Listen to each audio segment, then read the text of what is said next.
Movie की शुरुआत में दिखाते हैं एक्सट्रीम पोल्यूशन से भारी दुनिया से बचने के लिए एक माँ अपने छोटे बच्चे को विकेड नाम की ऑर्गेनाइजेशन के हवाले करती है और वो बच्चा कोई और नहीं थॉमस है। फिर दिखाते हैं कि एवा पेज थॉमस जैसे कई बच्चों को एक ट्रेन में लेके जाती है और फिर हमें पार्ट 1 के सीन्स विजुअल में दिखाए जाते हैं। अब दिखाते हैं कि मीनो थॉमस से नीचे उतरने को कह रहा होता है। फर्स्ट पार्ट में जो बच गए थे उन्हें आर्मी बेस में लेके आते हैं। थॉमस देखता है कि वहाँ सभी गन से शूट कर रहे होते हैं। एक आदमी इन सबको हेलीपैड से नीचे उतारकर एक सेफ जगह पे लेके जाता है। कई ज़ॉम्बी इनका पीछा कर रहे होते हैं। उन सबको शूट करते हुए इन्हें एक कमरे में लेके जाते हैं और दरवाजा लॉक कर देते हैं। वो जगह बहुत ही बड़ी होती है। हलचल के माहौल में लोग इधर उधर भाग रहे होते हैं और फिर दिखाते हैं मूवी का टाइटल द स्कॉट चाइल्ड्स और यहाँ से मूवी शुरू होती है। थॉमस और उसके साथियों को एक कमरे में बंद किया होता है। दरवाजा खोलकर एक आदमी अंदर आता है और उनका हालचाल पूछता है। इसी के आदमियों ने सबको बचाया होता है और ये यहाँ का इंचार्ज होता है। वो सबको किसी दूसरी जगह लेके जाता है। फिर दिखाते हैं कि रास्ते में वो आदमी बताता है कि मैं जेनसन हूँ और हम तुम्हारे जैसे लोगों को विकेट से बचाते हैं। थॉमस पूछता है कि क्या हम घर जा रहे हैं? जेनसन जवाब देता है कि बाहर किसी का भी घर नहीं बचा, पूरी धरती शमशान घाट बन गई है और सारे लोग ज़ॉम्बी बन गए हैं। फिर वो उन्हें फ्रेश होने को कहता है। उनके फ्रेश होते ही उन पर कोई टेस्ट किया जाता है, लेकिन टेरेसा को अलग लेके जाकर टेस्ट किया जाता है। थॉमस को ये देखकर ठीक नहीं लगता। अब थॉमस को अलग लेकर जाकर जेनसन इंक्वायर करता है कि तुम विकेट के बारे में क्या जानते हो, याद करके बताओ। थॉमस कहता है कि मैं उनके लिए काम करता था, फिर उन्होंने मुझे मेज से निकाल दिया। फिर वो थॉमस को अपने साथियों के पास भेज देता है, लेकिन इस जगह को देखकर थॉमस को जरा शक होने लगता है। अब थॉमस डाइनिंग रूम में जाता है। वहाँ भी कई लड़के होते हैं जिन्हें मेज से बचाया गया है। इतने में मीनू आकर कहता है कि हमारे मेज की तरह और भी कई मेज हैं और ये लोग भी किसी दूसरे मेज से बचकर आए हैं। और ये कहकर वो थॉमस को एक टेबल पर लेके जाता है। वहाँ पर एक लड़का बताता है कि जेनसन की टीम ने उन्हें बचाया था। थॉमस पूछता है कि तुम लोग कितने दिन से यहाँ हो? वो कहता है सिर्फ 2 ही दिन हुए हैं, लेकिन वो एक लड़की को दिखाकर कहता है कि वो 1 हफ्ते से यहाँ है। इतने में जेनसन 2 बॉडीगार्ड्स के साथ वहाँ आता है और एक लिस्ट से नाम पढ़ने लगता है। जिनके नाम वो पढ़ता है वे बड़ी खुशी से उनके साथ चले जाते हैं। मीनो पूछता है कि उन्हें कहाँ लेके जा रहे हैं? वो लड़का कहता है कि उन्हें किसी सेफ जगह पे लेके जा रहे हैं। फिर दिखाते हैं कि टेरेसा दूसरी लड़कियों के साथ एक डॉक्टर के पीछे जा रही होती है। अब थॉमस उसे पुकारते हुए उसके पीछे जाता है, पर गार्ड उसे अलाउ नहीं करते। वो टेरेसा को देखने की जिद करता है, पर वे कहते हैं कि अभी कुछ टेस्ट बाकी हैं, सब हो जाने के बाद वो तुमसे मिलने आएगी। थॉमस कुछ नहीं कर पाता और लौट जाता है। फिर दिखाते हैं कि उन्हें कमरा दिया जाता है। इतने दिन ग्लैड के अंदर रहने के बाद वहाँ के बेड को देखकर तो सभी खुश जाते हैं और सोचते हैं कि अब सोने में जरा मजा आएगा। पर थॉमस न्यूट से पूछता है कि उन लोगों ने टेरेसा को क्यों नहीं छोड़ा। न्यूट उसे दिलासा देता है और आराम से सोने को कहता है और सभी सो रहे होते हैं, पर उसे नींद नहीं आती। तभी वहाँ के वेंटिलेटर को तोड़कर एक लड़का अंदर आता है और यही लड़का 1 हफ्ते से यहाँ रहता है। वो थॉमस को बुलाता है और दोनों वेंटिलेशन पाइप के अंदर जाते हैं। फिर वो एक जगह रुककर थॉमस को दिखाता है कि नीचे एक डॉक्टर को स्ट्रेचर में एक रूम के अंदर लेकर जाते हैं। इस बारे में थॉमस पूछता है, पर वो लड़का भी नहीं जानता कि रूम में हो क्या रहा है। वो कहता है कि इस कमरे में जाकर कोई बाहर नहीं आता। मुझे लगता है कि यहाँ से कोई बाहर नहीं जा पाया है। थॉमस पूछता है, लेकिन तुम मुझे ये सब क्यों दिखा रहे हो? वो कहता है कि मुझे लगता है तुम सबसे अलग हो और इसीलिए मैं तुम्हें यहाँ लाया हूँ। अब यहाँ रुकना ठीक नहीं, चलो चलते हैं। दोनों लौट रहे होते हैं और तभी थॉमस उसका नाम पूछता है। अपना नाम एरिस बताकर वो चला जाता है। फिर दिखाते हैं कि अगले दिन जेनसन एक लिस्ट लेके आता है और लोगों को नाम पढ़ता है। अब जिन लोगों के नाम वो फिर पढ़ता है उनको दोबारा लेके जाते हैं। थॉमस अपने दोस्तों को कल रात की बात बताता है, पर वे कहते हैं कि आते ही उन बातों पर ध्यान देकर बेवजह टेंशन मत क्रिएट करो, वो सब बाद में देख लेंगे। लेकिन थॉमस चुपचाप जेनसन का पीछा करने लगता है। फिर जाते हुए सभी गार्ड उसे रोकते हैं। थॉमस जानबूझकर गार्ड से लड़ता है और उस पर गिर पड़ता है। तब जेनसन आकर कहता है कि हम सब एक टीम है। थॉमस उसे चिढ़ता है और कहता है, अच्छा जी, तो हम एक ही टीम के हैं। अब जेनसन गुस्से में सबको कमरे में बंद करवा देता है। थॉमस के साथी उससे डांटते हैं कि तुम पागल हो क्या? वो कहता है कि मुझे कुछ गलत लग रहा है, ये सब हमसे झूठ बोल रहे हैं। और फिर वो उस गार्ड का आईडी कार्ड दिखाता है जिससे वो जानबूझकर लड़ गया था। न्यूट कहता है, बड़ी मुश्किल से रहने की जगह बेड और खाना मिल रहा है और तुम हमारी खुशी पे पानी मत फेरो। तभी एरिस वेंटिलेशन को निकालकर अंदर आता है और थॉमस को बुलाता है। थॉमस कहता है, मेरी बात गलत भी हो सकती है, पर मैं देखना चाहता हूँ कि वहाँ हो क्या रहा है। और ऐसा कहकर थॉमस और एरिस चले जाते हैं। फिर दिखाते हैं कि दोनों गार्ड की आईडी लेकर कमरे में जाते हैं। वहाँ टेस्ट ट्यूब में ग्रीवर्ड्स को बना रहे होते हैं। दूसरे कमरे में इंसानों के सर में ट्यूब घुसाकर उन्हें लिटाया होता है और उनके शरीर से ज़ॉम्बी वायरस की दवा निकाल रहे होते हैं। थॉमस का शक अब सच निकल जाता है। फर्स्ट पार्ट से भी ज्यादा खतरनाक एक्सपेरिमेंट यहाँ चल रहा होता है और अचानक वहाँ जेनसन आता है। ये दोनों एक पिलर के पीछे छुपकर उन्हें देखते हैं और जेनसन एवा पेज के साथ वीडियो कॉल करता है। एवा कहती है कि और तेजी से दवा बनाने का काम करना होगा इससे पहले कि कोई वहाँ से बच निकले, तुम जल्दी काम खत्म करो। जेनसन कहता है कि यहाँ हमने पूरी लॉकडाउन लगा रखी है, कोई भी बाहर नहीं जा पाएगा। एवा पूछती है तो फिर कुछ लड़कियां जो बचकर राइट आर्म्स तक पहुंच गई है उनके बारे में पता लगाया तुमने? जेनसन कहता है कि उनके बारे में पता नहीं चला पर इन्फॉर्मेशन मिली है कि पहाड़ों में कहीं छुपे हुए हैं। एवा की बात सुनकर जेनसन नए लोगों पर टेस्ट करने का फैसला करता है और वहां से चला जाता है। थॉमस चौंक जाता है क्योंकि नए लोग तो वो और उसके साथ ही हैं, इसीलिए वो उन्हें सावधान करने के लिए फटाफट वहां से भागता है। अब थॉमस को दिखाते हैं जो उन्हें बता रहा होता है कि ये भी विकेट की जगह है। विकेट को पता है कि मेज से बचने के बाद हम दोबारा उनके पास नहीं जाएंगे, इसलिए स्कॉट्स के नाम से वे हमें यहाँ पर ले आए हैं। उनका एक्सपेरिमेंट तो अभी भी जारी है, इसलिए जेनसन अब हमें लेने आ रहा है। तभी जेनसन कमरे में आता है लेकिन वे सब वेंटिलेशन के रास्ते से निकल चुके होते हैं। एरिस उन्हें सीधे जाने को कहता है और खुद दूसरे रास्ते से चला जाता है। इतने में कुछ डॉक्टर्स उन्हें देख लेते हैं। अब थॉमस उन्हें धमकाकर टेरेसा के पास जाने को कहता है। इतने में एक गार्ड आता है पर मीनो उसे पीट कर गन छीन लेता है और फिर वे टेरेसा को ढूंढने चले जाते हैं। इतने में जेनसन सारे गार्ड को अलर्ट कर देता है और थॉमस को पकड़ने के लिए टेरेसा के कमरे में जाता है, पर तब तक थॉमस और टेरेसा जा चुके होते हैं। फिर दिखाते हैं कि वे किसी तरह दरवाजे तक पहुंच जाते हैं पर गार्ड की आईडी से दरवाजा नहीं खुलता। इतने में जेनसन गार्ड के साथ आता है और उन्हें दिलासा देने की कोशिश करता है, पर थॉमस डटकर पूछता है कि तुम विकेट के लिए काम करते हो ना?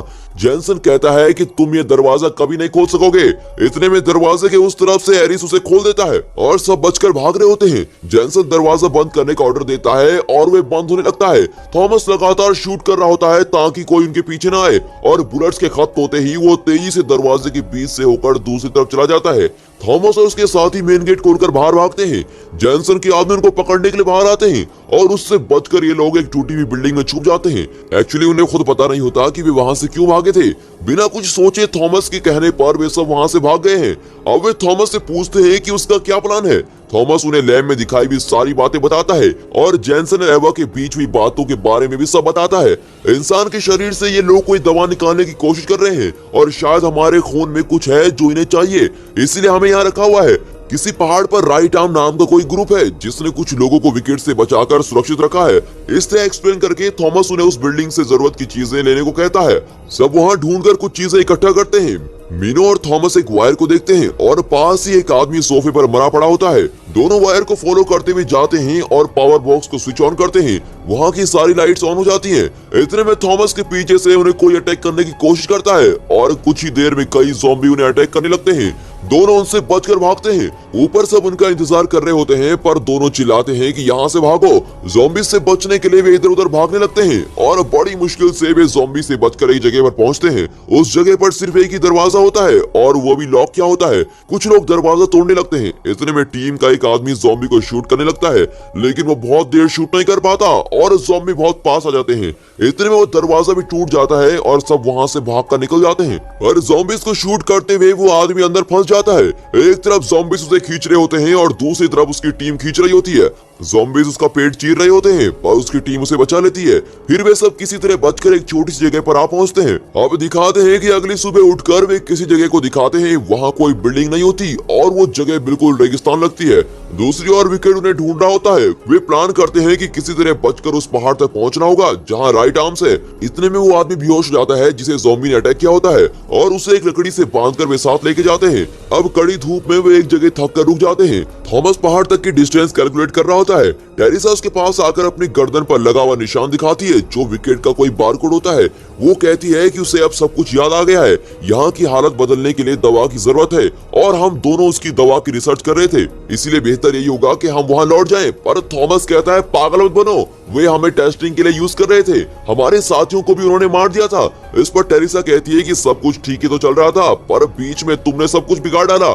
थॉमस पूछता है कि मैंने क्या गलत कर दिया, प्लीज सब कुछ खुलकर बताओ। इतने में ज़ॉम्बी से इन्फेक्टेड आदमी खून की उल्टी करने लगता है और ये दोनों अपनी बातें रोककर उसे देखने आते हैं। वो आदमी कहता है कि मेरा बचना मुश्किल है और मेरे शरीर में वायरस पूरी तरह से फैल चुका है, और ये कहकर वो अपना पेट दिखाता है जहाँ पहले इन्फेक्शन हुआ था। वो ज़ॉम्बी बनकर अब मरना नहीं चाहता, इसलिए वो खुद को शूट करने के लिए गन मांगता है। उनके पास कोई और चारा नहीं होता, इसीलिए वे उसे गन देकर वहाँ से चले जाते हैं।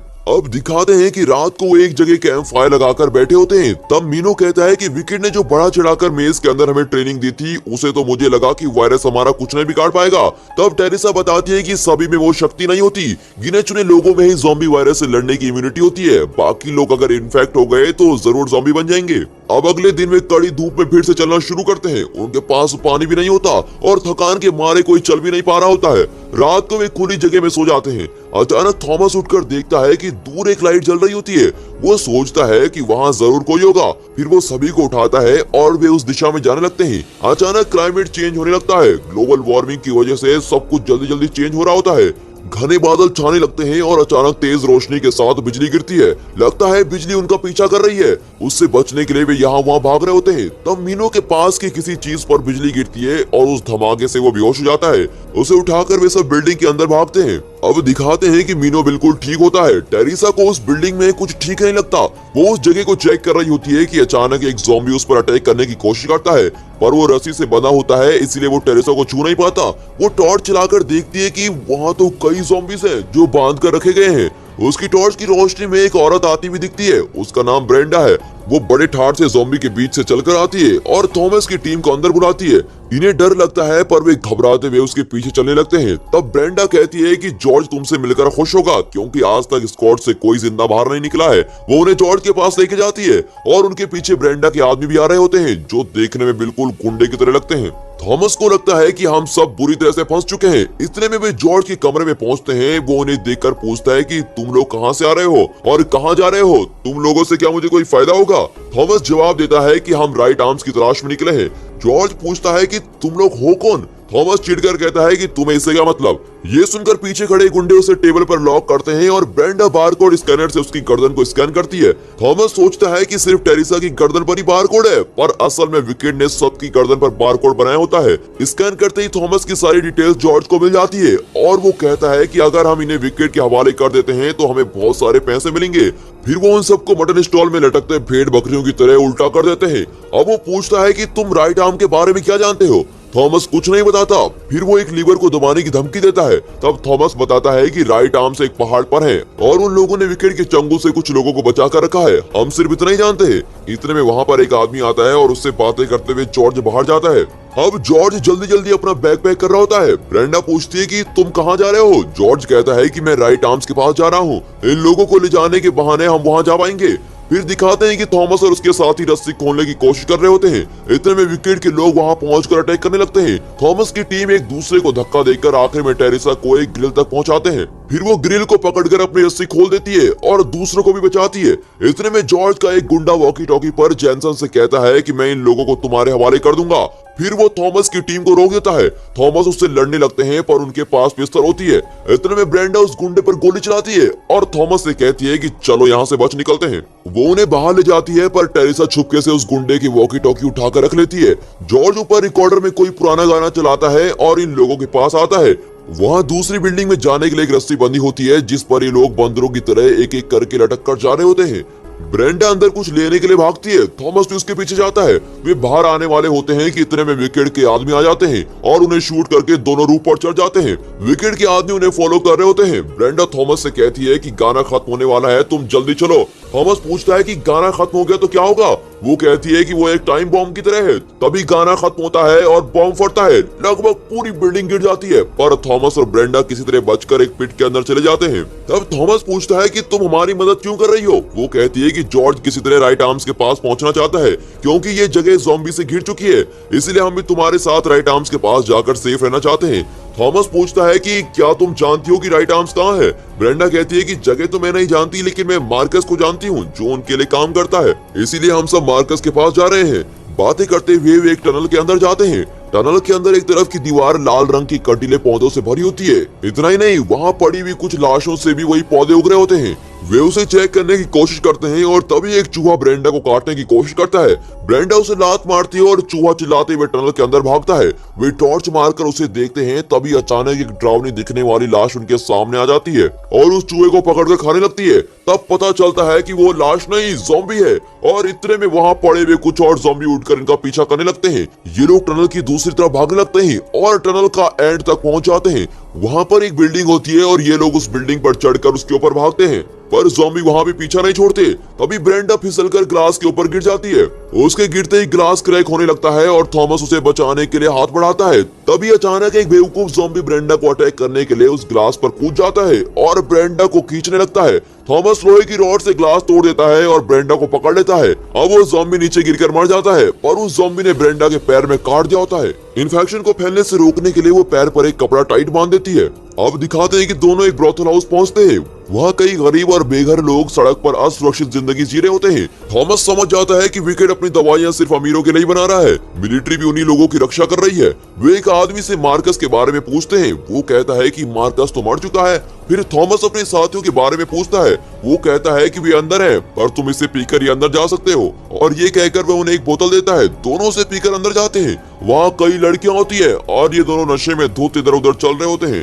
थॉमस को अब इल्यूजन होने लगता है और उसे उसके मरे हुए साथी दिखाई पड़ते हैं। फिर वो नशे में बेहोश होकर गिर जाता है। फिर दिखाते हैं कि उसके सपने में वो टेरेसा को अकेले में मिलता है और कहता है, मुझसे दूसरों की मौत नहीं देखी जाती। तुम समझने की कोशिश करो कि मैंने ये सब क्यों किया। टेरेसा पूछती है कि ऐसा तुमने क्या किया है। इतने में विकेट के आदमी थॉमस को पकड़कर लेके जाते हैं। फिर दिखाते हैं कि उसकी आंखें खुल जाती हैं और टेरेसा उसके पास ही बैठी होती है। जॉर्ज मार्कस को कुर्सी से बांधकर उसे पीटता है और पूछता है कि राइट आर्म्स कहाँ है। मार्कस को पकड़ने के लिए उन्होंने इतनी मुसीबत झेली थी, पर अब पता चलता है कि मार्कस अब राइट आर्म्स के लिए काम नहीं करता। जॉर्ज विनती करता है कि कम से कम राइट आर्म्स की जगह तो बताई दो। मार्कस मार खाते खाते कहता है कि राइट आर्म्स पहाड़ पर ही हैं और वहां पहुंचने से पहले विकेट के आदमी तुम्हें पकड़ लेंगे। फिर दिखाते हैं कि जॉर्ज सबको लेकर मार्कस की गाड़ी में उस पहाड़ की ओर जा रहा होता है। तब रास्ते में कई गाड़ियां खड़ी होती हैं और भी आगे नहीं जा पाती। सब नीचे उतरकर और कोई रास्ता ढूंढने लगते हैं। तभी स्नाइपर से कोई शूट करने लगता है और सब तुरंत वहां खड़ी कार्स के पीछे छुप जाते हैं। जॉर्ज थॉमस को एक बॉम्ब देता है और उसे ब्लास्ट करवाने की विधि बताता है। तभी अचानक दो लड़कियां आकर उन्हें कैप्चर कर लेती हैं और सभी को हैंड्सअप करके खड़ा कर देती हैं। उनमें से एक लड़की एरिस को देखते ही हंसकर गले लगाती है और कहती है, अरे एरिस तुम यहाँ। ये लड़की एरिस के साथ उस मेज में रहा करती थी और ये वही लड़कियां होती हैं जो पहली बार विकेट के चंगुल से बचकर निकली थी। इन सबको वे अपनी जगह पर लेके जाती हैं। अब राइट आर्म्स की जगह को दिखाते हैं। थॉमस कहता है कि मैंने सोचा था कि राइट आर्म्स के पास एक बड़ी आर्मी होगी, लेकिन यहाँ ऐसी कोई बड़ी बात नजर नहीं आती। उसकी बात सुनकर एक आदमी कहता है, हाँ हमारे पास बड़ी आर्मी थी, लेकिन कई दुर्घटनाओं के कारण आधे से ज्यादा लोग मर गए हैं, और ये आदमी ही राइट आर्म का लीडर विंस है। राइट आर्म में जुड़ने से पहले सबको पूरा चेक किया जाता है। विंस उस लड़की से पूछता है कि ये लोग कौन है। वो लड़की कहती है कि इनमें 100% इम्यूनिटी है और ये लोग विकेट के चंगुल से भागकर यहाँ आए हैं। फिर भी वो सबको चेक करने का ऑर्डर देता है। ब्रेंडा के शरीर में वायरस फैल चुका होता है और वो बेहोश होकर गिर जाती है। राइट आर्म के लोग उसे शूट करने वाले होते हैं, पर थॉमस और जॉर्ज उन्हें रोकते हैं। तब वहाँ मैरी नाम की डॉक्टर आकर थॉमस से बात करने लगती है। लगता है वो उसे पहले से जानती है, पर थॉमस को उसके बारे में कुछ याद नहीं होता। थॉमस के शरीर से थोड़ा खून निकालकर उससे ब्रेंडा को बचाने के लिए वो थॉमस को टेंट में लेके जाते हैं। एक्चुअली मैरी भी थॉमस के साथ विकेट में काम करती थी। थॉमस अपने साथियों को एक एक करके मारते हुए नहीं देख सकता था और उसने विकेट की पोल खोलने का फैसला किया। इसलिए विकेट ने उसे भी मेज के अंदर डाल दिया था। पर मेज में जाने से पहले उसने मैरी को कुछ सीक्रेट फाइल्स दिए थे, जिनमें इस वायरस के बारे में पूरी डिटेल्स लिखी हुई थी। ये वायरस इंसान के ब्रेन को अटैक करता है। इस वायरस को खत्म करने के लिए इंसान का ब्रेन नेचुरली एक एंजाइम बनाता है, लेकिन ये एंजाइम कुछ ही लोगों में प्रोड्यूस होता है और उन गिने चुने लोगों को पहचानने के लिए ही विकेट कई लोगों को पकड़कर मेज में डाल रहा था। पर अब प्रॉब्लम ये थी कि ब्रेन से एंजाइम निकालने के लिए या तो उन लोगों को मारना होगा या फिर उन्हें किसी तरह कोमा स्टेज में पहुंचाना होगा। इतना ही नहीं, ब्रेन से निकाले गए एंजाइम से वायरस को मिटाया नहीं जा सकता, बल्कि सिर्फ उसके फैलने की स्पीड को कम किया जा सकता है। विकेट का प्लान ये था कि वे एक पूरी जनरेशन को मिटाकर ये दवाई बनाएगा। थॉमस को इस बात का पता चल चुका था, इसलिए उसने विकेट को छोड़ने का फैसला किया था। पर इसके बारे में विकेट को पता चल गया था और इसीलिए उसने थॉमस को मेज के अंदर डाल दिया था। अब मैरी थॉमस के खून से एक इंजेक्शन तैयार करती है, जिसे वायरस के फैलने को रोका जा सकता है। फिर वो ब्रेंडा को इंजेक्शन देती है। फिर दिखाते हैं कि टेरेसा अकेली खड़ी कुछ सोच रही होती है। थॉमस उससे बात करने लगता है, लेकिन टेरेसा को उसकी माँ की याद आने लगती है और वो बताती है कि मेरे बचपन में ही माँ इस वायरस से इन्फेक्ट हो गई थी और मैंने डर के मारे उन्हें कमरे में बंद कर दिया था। माँ रोज रात को बहुत चिल्लाती थी। उनकी हालत देखकर मुझे बहुत डर लगता था, पर एक रात उनकी आवाज नहीं आई। मैंने कमरे में जाकर देखा तो मेरी माँ ने अपने हाथों से अपनी आंखों को नोच कर निकाल दिया था और खून से लथपथ माँ बिस्तर पर पड़ी हुई थी। तुम प्लीज मेरी बात समझने की कोशिश करो। अगर हम कोऑपरेट नहीं करेंगे तो इस वायरस की दवा कभी नहीं बनेगी और मेरी माँ की तरह करोड़ों लोग मर जाएंगे। हम चाहें तो कई लोगों को बचा सकते हैं। इसी मकसद के लिए मैंने ये सब किया। थॉमस पूछता है, पर तुमने ऐसा क्या किया, साफ साफ बताओ। टेरेसा कहती है, जो मेरी माँ के साथ हुआ वो किसी के साथ नहीं होना चाहिए। कम से कम अगली जनरेशन तो पीसफुल रहे, इसलिए मैंने वॉकी टॉकी पर विकेट को हमारे बारे में सारी इन्फॉर्मेशन दे दी है। विकेट के आदमी यहाँ कभी भी पहुंच सकते हैं। थॉमस गुस्से में लाल होकर कहता है, तुम्हारे मकसद के लिए मैं अपने दोस्तों को मौत के मुंह में नहीं उतार सकता। और ये कहकर वो अपने साथियों को बचाने के लिए लौटता है। दोस्तों, ऐसी स्थिति में आप क्या करते? टेरिसा की बात मानकर विकेट के साथ कॉपरेट करते या अपने साथियों की जान बचाने के लिए विकेट के खिलाफ लड़ते? अपना point of view comment section में जरूर दें। अब दिखाते हैं कि विकेट की मिलिट्री राइट आर्म्स को अटैक करती है। राइट आर्म्स डिफेंड करने की कोशिश करता है, पर विकेट के आदमी कई ज्यादा होते हैं। एक और विंस अपनी मशीन गन से शूट कर रहा होता है। उसे कवर करते हुए मीनो, न्यूट और राइट आर्म्स की दो लड़कियां स्नाइपर से शूट कर रही होती है, पर कोई फायदा नहीं होता, क्योंकि विकेट के आदमी एक शॉक बम फेंकते हैं और पूरी जगह हिलने लगती है। इससे पहले कि शॉक खत्म होता हुए राइट आर्म्स को पकड़ लेते हैं। और इसी बीच थॉमस, ब्रेंडा और जॉर्ज किसी तरह बच जाते हैं और एक जगह छुपकर बैठे होते हैं। ब्रेंडा और जॉर्ज वहां से बच निकलने की सोचते हैं और वे थॉमस को भी बुलाते हैं, पर वे अपने साथियों को छोड़कर जाने से मना कर देते हैं। फिर वो एक बॉम्ब को अपने पास छुपाकर विकेट की मिलिट्री के आगे सरेंडर हो जाता है। तब एवा पेज वहां आकर सबको देखती है। तब टेरिसा उसके पास जाकर खड़ी होती है। ये देखकर सबको गुस्सा आता है कि टेरिसा ने विकेट को इन्फॉर्म किया था और हमारे साथ इसने विश्वासघात किया है। पर एवा पेज कहती है कि टेरिसा ने तुम्हारे भले के लिए ये किया है। मैं कोई मॉन्स्टर नहीं हूँ, मैं एक डॉक्टर हूँ और इस वक्त दवा से जरूरी और कोई चीज नहीं है। इसी तरह लेक्चर देकर वो सबको गाड़ी में चढ़ने का ऑर्डर देती है, पर थॉमस हाथ में बॉम्ब लिए डटकर खड़ा रहता है और कहता है कि हम मर जाएंगे पर तुम्हारे साथ नहीं चलेंगे। एवा कहती है, तो क्या तुम खुद अपने साथियों को मारना चाहते हो? इतने में थॉमस के साथी उसके पास आकर खड़े हो जाते हैं और कहते हैं, यार तू वो बटन दबा दे, हम सब मरने को बिल्कुल तैयार हैं। थॉमस बटन दबाने जाता है कि ऐन वक्त पर जॉर्ज की एक गाड़ी आकर वहां भगदड़ मचा देती है और इस सिचुएशन का फायदा उठाकर राइट आर्म्स विकेट आर्मी को अटैक करने लगते हैं। इस लड़ाई में मीनो विकेट आर्मी के पास फंस जाता है। थॉमस उसे बचाने की कोशिश में नाकाम हो जाता है। विकेट के आदमी मुट्ठी भर लोगों को लेकर वहां से भाग निकलते हैं। अब अगली सुबह विंस कहता है कि यहाँ जितने भी लोग बचे हैं उन्हें लेकर हम एक आइलैंड में जा रहे हैं, पर थॉमस कहता है कि मैं मीनो को बचाने जा रहा हूँ। सब उसे मना करते हुए कहते हैं कि इससे अच्छा तो तुम सुसाइड कर लो। थॉमस मानने वाला तो होता नहीं, वो एवा पेज को जान से मारकर विकेट को मिटा देने की कसम खाता है और अब सब मिलकर कहते हैं कि हम एवा पेज से बदला जरूर लेंगे और विकेट को खत्म करेंगे। हम सब बिल्कुल तैयार हैं, तुम बस हमें अपना प्लान बताओ। अब थॉमस सर उठाकर देखता है और इसी के साथ पार्ट 2 मूवी यहाँ पर खत्म होती है। पार्ट 2 के वीडियो को लाइक और चैनल को सब्सक्राइब जरूर कीजिए और हाँ, साथ ही अपने फ्रेंड्स सर्कल में इस वीडियो को शेयर जरूर कीजिए। And finally, thanks for watching.